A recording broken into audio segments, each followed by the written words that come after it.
மிகப்பெரிய அறிஞனார் அவர் பைபிளை வாசிச்சு முடிச்சிட்டு இன்னும் 100 இயர்ஸுக்குள்ள லண்டன்ல இன்னும் 100 இயர்ஸுக்குள்ள இந்த பைபிளே உலகத்துல இல்லாம போயிரும், இல்லாமல் ஆக்குவோம் அப்படின்னு சொன்னாரமா. ஆனா இன்னைக்கு அவருடைய வீட்டுல தான் பைபிள் பிரிண்ட் பண்ணப்பட்டு உலகமெல்லாம் கொண்டு போகப்படுகிறது அவருடைய வீட்டுல.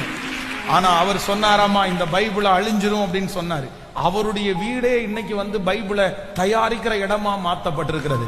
அதனால ஆண்டவருடைய பிள்ளைகளை, கர்த்தருடைய பிள்ளைகளை அழிப்பதற்கு ஆண்டவர் ஒரு நாளும் கர்த்தர் உங்களுக்கு இடம் கொடுக்கவே மாட்டார். பயப்படவே வேண்டாம், பயப்படவே வேண்டாம்.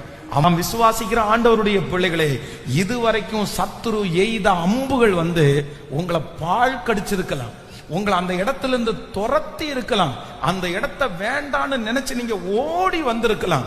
ஆனா இன்று கர்த்தர் உங்களுக்கு ஒரு வாக்குத்தத்தத்தை கொடுக்கிறாரு. இனி ஆண்டவர் உங்களை கொண்டு போய் நிறுத்துகிற இடத்துல என்ன வில் வீரர் பிரச்சனை பண்ணினாலும் உங்க வில்லை, உங்களை கர்த்தர் உறுதியாய் நிற்க பண்ணுவார். நீங்க தைரியமா நிப்பீங்க.